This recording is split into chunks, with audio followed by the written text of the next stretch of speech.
Shalom, everyone. This is Olivier Melnick with Shalom and Messiah Ministries at shalomandmessiah.com.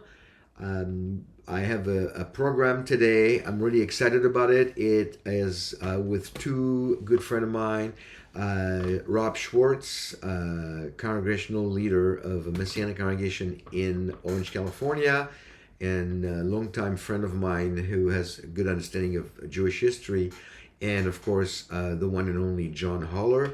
I'll put their contact information in the description.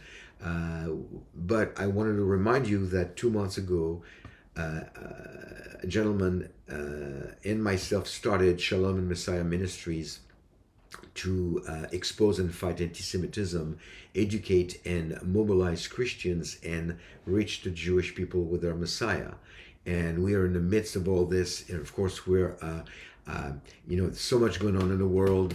I'm getting ready to fly to Israel in a couple of weeks to reach out to the IDF and with a couple of friends, one of them being the one leading the little trip, Pastor Brendan Holthouse of Rock Harbor, Bakersfield. I'm looking forward to being with them and a few other men to minister and reach out to the IDF and make a difference whichever way we can to show Israel and the Jewish people that they still have friends in the Christian community. It's a reducing number, but we still exist, and your voice is needed. Your support is needed. So in the meantime, visit the website shalomandmessiah.com. You can connect with us and check all the things you want to be part of. And of course, you can also, beyond your prayers that we really desperately need, you can support us financially. We need that as well to run the ministry and to do all the things that we are getting ready to do. We're counting on you. Thank you for supporting us. Thank you for believing in this mission, and we will talk to you soon. In the meantime, let me get the show started. We had a little bit of a hiccup at the beginning, so my introduction of the two speakers got cut out, so we'll start straight into the conversation after this. So thanks for watching, and be blessed, and shalom in Messiah. I woke up this morning to this article, and it really bothers me. It was from Newsmax. It's Hamas applauds Biden's shift in policy toward Israel. So I want you to tell us what you think about that. But the one thing I also want you to comment on is this guy was at least two times, maybe three, he kept comparing or trying to compare what's happening on in the Gaza Strip and the way Netanyahu is handling the cleaning of the strip from Hamas and taking all the Hamas operatives and terrorists out. He kept saying, the Netanyahu is really not approaching this the proper way, which is, of course, the same song that everybody's singing in the world right now. And he kept saying he needs to approach this like what happened in at the Munich Olympics. Was it 1972? I think. Yeah, 72. Where they were like a terrorist group that went after the Israeli athletes and killed them, and then basically, at the time Israel went with surgical precision to just eliminate the people that were involved in that terrorist attack. But in my book, when I look at this, it's impossible to compare those two. So what do you say? There's this thing that people are saying about proportionality, that the response has to be proportionate. And that's a complete misunderstanding of international law. Proportionate doesn't mean if we kill one of yours, you get to kill one of ours. It means you get to kill proportionately to eliminate the threat. And the threat that's emanating from Gaza is unbelievable. Last week, I interviewed, and I'll send you so you can put it in the show notes if you want. I interviewed LaVine, who is one of the people associated with a group called Alma Research that's located in the north of Israel. It was started by Sarit Zahavi, and they're all former IDF people. And Avraham is an interesting guy. He's 45, 8 kids, served in both of the first two Lebanon wars. He has a son now that's in the IDF. And on October 8th, he was called up from the reserves. He lives in the Golan, about a mile from the Syrian-Israeli border. And he served in Gaza. And I could have gone 4 or 5 hours with him because it was such an interesting interview, but it was only about 50 minutes. But he said, in Gaza, what people don't understand is how difficult this whole operation is.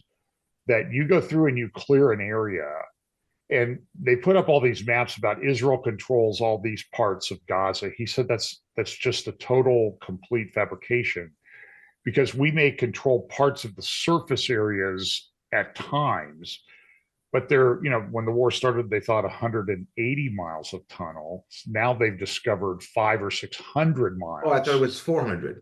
500 or 600 miles, and they're much more extensive than they thought, much more deeply embedded. So he says, you'll go through and you'll clear an area, and 20 minutes later, 3 guys will pop up out of an area that you just cleared. They'll pop up out of a entrance that you didn't know about, and they'll throw RPGs at you.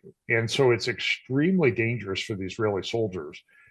I think it's kind of a miracle. I'm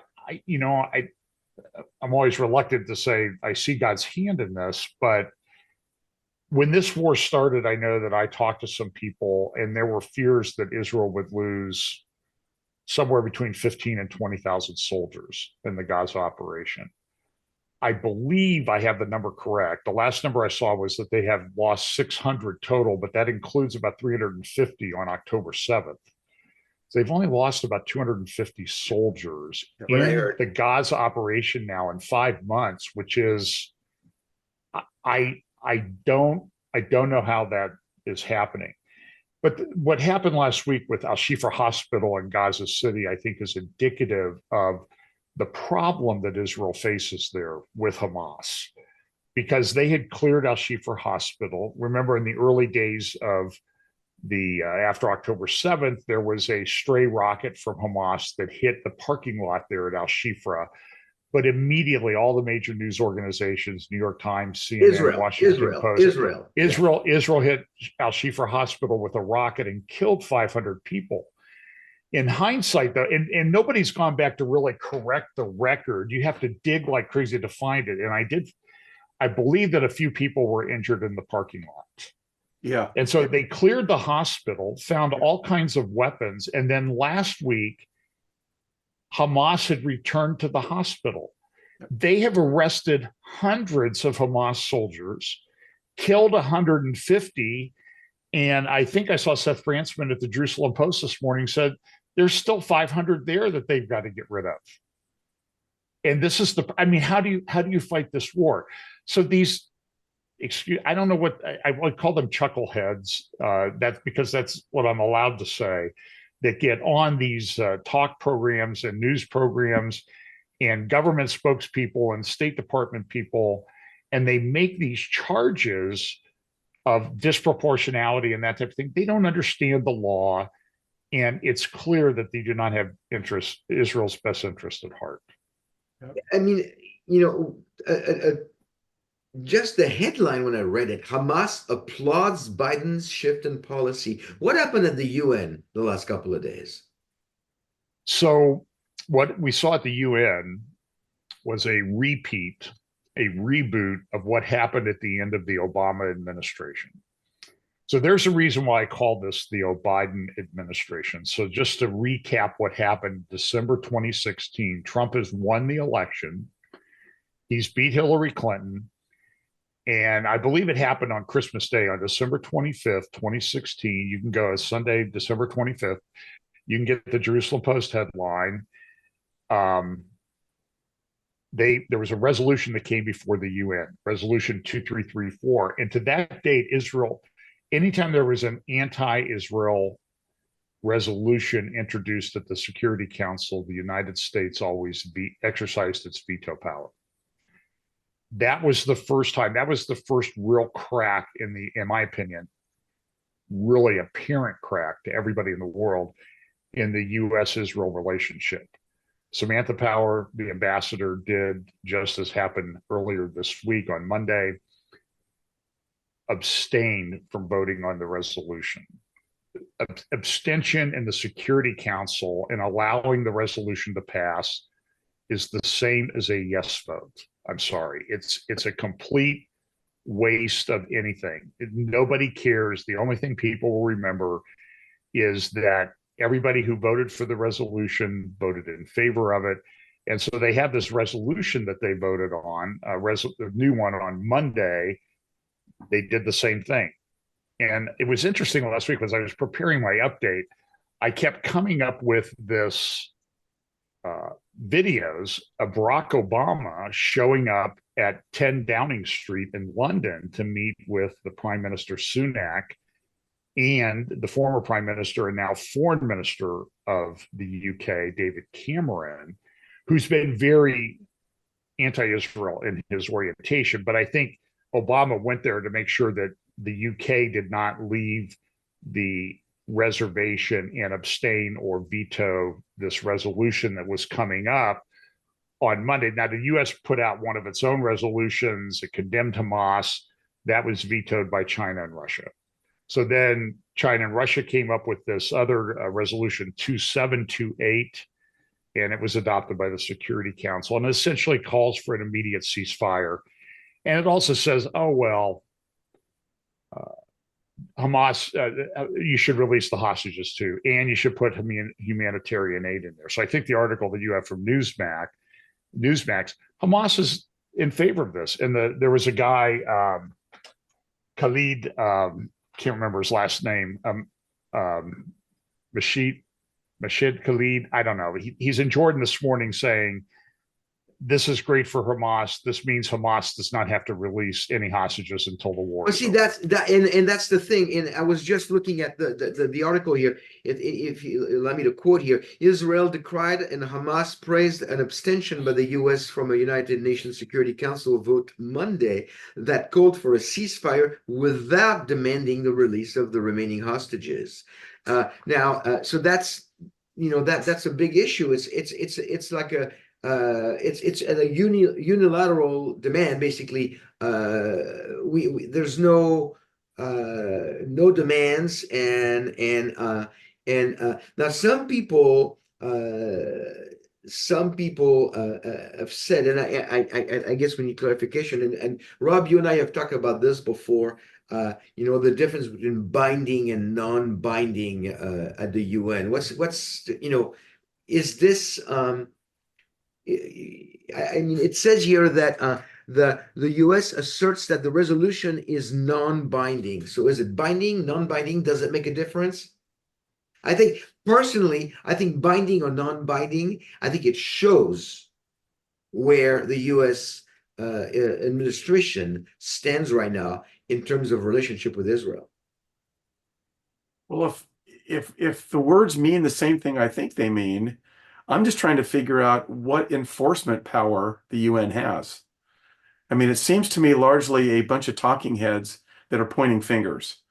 And I haven't seen, except for unless they put troops on the ground and they create, as the UN has tried to do in the past, a buffer zone. They tried that in Lebanon.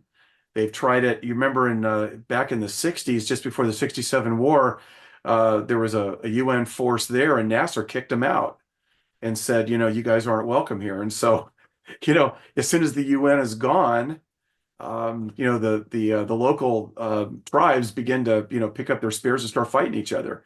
So I don't know what power the UN has, except for the fact that it's international condemnation. And we all know, this is an old story.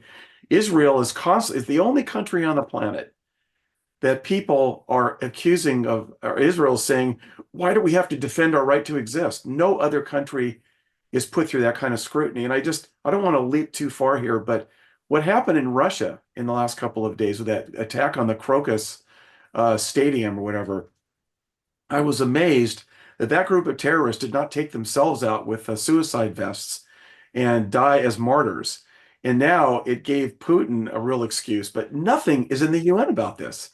Putin he sent a bunch of bombers in and missiles into Ukraine, and not a word is being spoken about that. So if there's any indication of a double standard anywhere, the last 10 days have been as good of an example as I can think of. John? the mainstream media narrative about what Israel is doing in Gaza does not hold up to scrutiny. For weeks, we heard about all the people that have been killed. It was 78% women and children. Yeah, it's not true. Now professors at different institutes and think tanks are analyzing the Hamas numbers, and they're finding that they don't stack up. They've Right. never, in fact, the Hamas numbers do not include any of their own fighters. Those are all identified as civilian or children. And it's interesting. If I've been following this war pretty closely, I've interviewed a lot of people about it, and the number seems to have been around 30,000 for about 3 months now. I don't think I'm misstating that. Right. And so the number's not holding up. So my friend Caroline Glick, who I hope to interview in the next couple of weeks, had an excellent article in JNS this past Sunday about the repeating of the blood libel. So there were pictures in the Canadian press sort of making him look like that. There was the German silent film back in the 1920s, Nosferatu or something like that. Oh, I saw that Netanyahu as in a Nosferatu vampire. I saw that. But the blood libel. Most people don't even know that movie. I'm amazed. In the movie, it was a blood libel because it was like Jews, kill children to drink their blood or mix the blood and flour to make matzah for Passover. Right. This is a Middle Ages anti-Semitic trope. Absolutely. And so now the Canadian press had a couple of editorial cartoons, both in the Hamilton Spectator and in La Presse. And I don't know if I'm saying that way. I can never remember if C'est très bien. C'est très bien. La Presse. Okay. And anyway, but it was a blood libel. The blood libel got repeated this week, though. So last Friday, another guy who's a friend of mine, Amir Avivi, he's the founder of the Israeli Defense and Security Forum, and he's been in the U.S. to lobby people in the U.S. because they need to keep the supply of ammunition and Iron Dome missiles and that thing coming, particularly if they're going to go against Hezbollah in the north. And the U.S. keeps threatening to walk it back.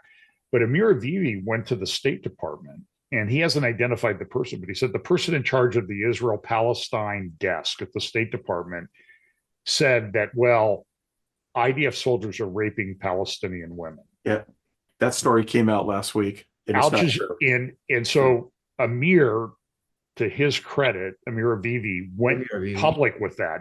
His Monday briefing at IDSF, he talked about it. And my understanding is the State Department is livid with him. But he's like, this is what was told me. He says, I was speechless when I heard this. There's no proof or evidence of that.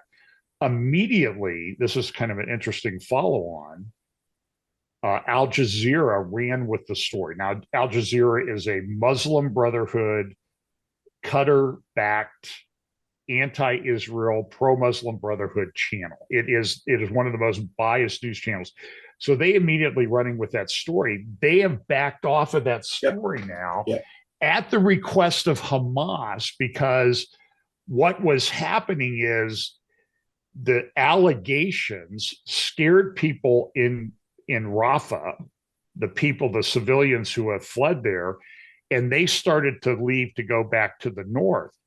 Why would Hamas care about that? Because they're losing their human shields that they are going to have for the Rafah, for what they think is going to be the Rafah operation that the IDF is going to do. So understand, you guys are raping us.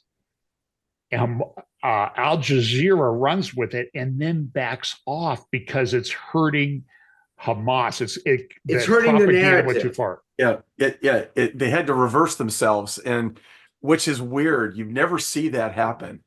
You just don't see it.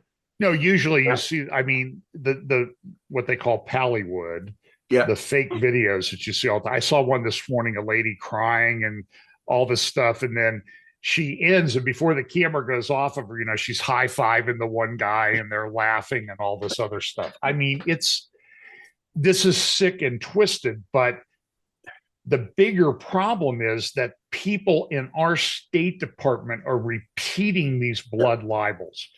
So we need to understand that there's as I refer to it, the Biden administration is not the friend of Israel. It's not going to be the friend of Israel. And I'll be honest with you, I'm not even sure that a new Trump administration would be a friend of Israel. Based on Trump's interview. Why would you say that? Well, Trump's interview at Israel Hayom that just took place, you can find it on their website. I haven't been through it all yet. But essentially, he says Israel needs to finish the job in Gaza. But we got to get to peace immediately. This is always a Trump, I'm going to make peace right away. I'm going to get everything done. And if you remember, a lot of us were not happy with the Trump peace plan that came out in January 2020. I mean, what led to the Abraham Accords? Yeah. Well, not the Abraham Accords, but the Trump peace to prosperity plan that Jared Kushner put together, because it presumed a Palestinian state in some areas. Now, it did some great things. It recognized Israeli settlements in Judea, Samaria, and that sort of thing. But it also made provision for a Palestinian state consisting of in a third state solution, by the way, not the two-state solution, because we already have Jordan, which is 80% Palestinian. And by the way, they're rioting right now and attacking, just overnight, they were attacking the Israeli embassy in Amman, Jordan, in Jordan, supposedly the peaceful friend of Israel. But the plan, so the new plan was, we'll have a Palestinian state, and the Trump plan said a state of Palestine. Now, look, we know that the Palestinians were never going to accept it, but that's not the point. The point is the U.S. government was proposing the split. Well, what do you think the Palestinians and Hamas are going to do? They're going to run with it, that the only solution is this two-state solution. They're just using that as a war tactic so they can get a foothold. And I'm very concerned where all this goes. And I think my interview with Avraham LaVine from Alma Research pretty much brings that to a head. The concerns with Gaza, the concerns with Judea, Samaria, and the concerns with Hezbollah in the north. This is a big problem. If I could just say one more thing, and I don't want to dominate everything here. Too late. But I know nobody believes that. But Gaza, Avraham said in Gaza, every home in Gaza that they enter, whether Hamas or not, has a map that doesn't have Israel on it. And he says, so that's the mindset. That's what they've been trained. That's what they've been learning. I don't know how Israel finishes the operation. They eradicate Hamas, but you have 2, 3, 4 generations now of Palestinian Arabs that have been trained in these, UN UNRWA schools with some of the most vile anti-Semitic education that you can imagine. I don't know I know the solution, but I'm concerned about where it's heading. Yeah. Well, you mentioned the State Department a couple of minutes ago. When Israel declared its independence and all the events leading up to that with Truman when he was president, the State Department was fighting Truman. Right. And it's very opposed to any idea of a Jewish state at the time. And even international Jewry, I mean, going back to, was it the Herzl days? I mean, the Jews were not necessarily unified in an idea of creating a state. They were perfectly happy living in Germany or England or America, wherever they were. And they said, why force this? But the Zionist movement was strong enough to say, we need a state. Within 50 years of Herzl's work, they eventually, within their Judenstaat, they eventually established the state. But again, and even now within certain Jewish circles, there's some of the ultra-Orthodox in some of these communities are still opposed to their own state, which is weird. But as long as they get their welfare check. I was going to say, and they can stay out of the army and just. That's right. Yeah. Well, that's now somebody is going to put a post on this video that John Haller is anti-Semitic because you said that the I want to clarify this because I hear you say this and they're going to say, well, see, he's saying that the the Orthodox Jews are all about money. The Jews are all about No, no, money. no, no, So, no, no, no, no, no, no, I no, know no, this is not no, what you no. said, but you need to clarify because somebody will say John Heller is anti-Semitic. Well, first we said ultra Orthodox, which are Yeah. different than Orthodox. Yeah, right. And there are ultra Orthodox, and some of them are crazy anti-Israel. I mean, they go to Tehran all the time and march. And The group Neturei Karta is an example. Yeah. yeah. But even within Israel now, there's a tremendous political problem, and it may bring down Netanyahu's coalition here within the next while, because Netanyahu has a coalition because he has an ultra Orthodox party in the coalition that has, I think, 10 members. Something like that. But Shas, right? They don't serve in the military. Right. And so and Israel is saying we need them in the military. So there are some ultra Orthodox that are willing to come into the military, right. But it's a huge political, religious issue there. And so they, often, and I mean, look, I go to the media summit and they have people talking about the ultra Orthodox issue that's there. They get welfare from the state, they study the Torah, and they have, I don't know how to say that, they have babies like you would not believe. I mean, when we went to Israel in 1977, we drove in through an ultra Orthodox neighborhood into Jerusalem. And I'm telling you, in a 1 kilometer stretch, I saw 100 baby carriages on the street. And you go out at night, and every Orthodox, Orthodox and ultra Orthodox young couple is carrying a baby, and sometimes have 2 or 3 in strollers as they're walking around. And so it's a shift in the demographics of Israel as well, because they have a very big political thing. So they're not about the money. They get welfare from the government, but it's poverty level existence. Oh no, I'm very aware of that, John. But I tell you, the way it sounded, we're gonna get a lot. Sure. I don't want to spend a day and a half deleting comments on my video. No, I don't think they're all about the money. Okay, they want to study Torah. They want to be right, faithful to Hashem, and absolutely. No, and I know that's what you believe. I mean, enough said. I was not correcting you to correct you. I was correcting those who are going to write something about John Heller said the Jews are all about the money. You've seen those comments in all of our videos. So right. It's ridiculous. We're talking about all this. I keep thinking about this Greek mythology, the Hydra of LNA. If you know a little bit about Greek mythology, which is this a water monster that you cut the head and 2 more come up, and this is what's happening with the anti-Israel. I used to say that Islam, radical Islam was like this, but now it's like the whole world is coming from every angle against Israel, and you cut 1 head, you get 2 more. You cut 2 more heads, you get 5 more. It doesn't seem to be any end in sight. This war, Olivier, has, if there is a definition of the law of unintended consequences, this war describes that to a T. I can't believe I taught something not long ago in my congregation that there's really 3 and maybe even 4 wars being fought. There's the war on the ground, and of course you could say into the tunnels. There's the war in the media, so that's the war for the mind. Then there's this whole thing with the Houthis in Yemen blocking up the Red Sea, and that whole strip of water messing up international shipping. What is it? 15-20% of international shipping goes through there, and that's really causing problems. And so you have Israel's fighting 3 or 4 wars. And this whole thing in the media is a battle for the heart and the mind. There's a lot of and it's incredible. Even old friends are beginning, like you said about Trump a few minutes ago, John. You wonder, Trump just wants to see peace because he wants to see prosperity, and that's great. But we all know what a 2-state solution means in that part of the world.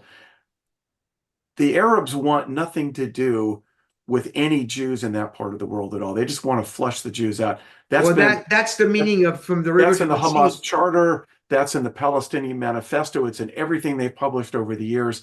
There's no question these guys, they'll go underground for a while and it'll be quiet. And just like what happened on October 6th, everybody, was it Jake Sullivan in the White House said, we've had a real nice long stretch here. Everything is quiet in the Middle East. The next day, Hamas blows up. So you end up in these situations where, the perception of what peace really means in that part of the world is very different than the reality. Absolutely. And I think it's if you want to talk about disproportionate treatment, it's disproportionate treatment of Israel. Oh yeah, So absolutely. listen, I'm seeing, as you have, a lot of what I would call outright anti-Semitism and this will get you a lot of comments too, Olivier, the MAGA right in the United States. These people are coming out of the woodwork. A famous woman commentator on one of the conservative channels was terminated this week. And there's a big controversy about some of her tweets and that type of thing. And the people that she supported. And remember, even in Republican administrations, there was not a lot of love for Israel. When Richard Nixon wanted to help Israel in 1973, he was opposed by Henry Kissinger. Ronald Reagan, when he was doing things, James Baker, who ran the State Department under Ronald Reagan, was not any friend of Israel at all. So we have this problem, and honestly, this is an end time thing. Now, in the Arab world, the Abraham Accords did start to bring what I would call a southern Sunni bloc into alignment with Israel, pushing economic interests. Now, that bothers me, okay, because of the economic component to it. And when I read things in Revelation about economy and that type of thing. But right now, I think what we're seeing is a sort of a bringing together of a southern Sunni bloc that's pro-Israel. They want to have a relationship with Israel. I think that Mohammed bin Salman is changing things. I think he is constrained somewhat by the fact, that he's part of a Arab tribal culture. Yep. His father is still alive. And I think when King Salman passes on, I think we will rapidly see Saudi Arabia coming in. But Saudi Arabia, they have to protect their own interest. And so but I'm seeing this southern Sunni bloc that's leaning pro-Israel, which when I look at Daniel chapter 11, I see the king of the north and the king of the south are in opposition. And I see in Ezekiel 38, Sheba and Dedan are not part of this coalition that comes from the north. So I think we're seeing the beginnings of that being put in place. You're talking about Ezekiel 38? So listen, we need to wrap this up, but I want to ask you one more question. There's another article that I got from Gatestone Institute. Biden's administration terrorists appear in Gaza, the Trojan horse for terrorists to take over the region. Let me read this, John, and maybe we can get your comment. At the request of the Biden administration, Qatar has agreed to take charge of operating and financing a temporary pier in the Gaza Strip. Qatar agreed to run the port on condition that the construction work go to a company controlled and sponsored by Hamas. That's correct. So, I mean, Fox watching the hen house. I mean, it's like saying the fox in the hen's house. What's up with that? I mean, this is, this episode that I'm putting together with you guys. I'm calling it Israel alone ? This is going. Israel is. It feels like Israel is alone. Now, Israel has a lot of friends within the Christian community, and that's a little bit of what we're trying to do with Shalom and Messiah, to reach out to the Jewish people, let them know that they're not alone. But I feel that the Israel must probably, when you look at those news. So do you know anything about this Qatar thing that I just read, John? In a couple of minutes. I mean, this is exactly what was done. By the way, I don't know if you saw the Economist cover last week. That was called Israel Alone. That was the cover. And it had an Israeli flag planted in a desert with the wind blowing, and it was Israel flag alone. Yeah.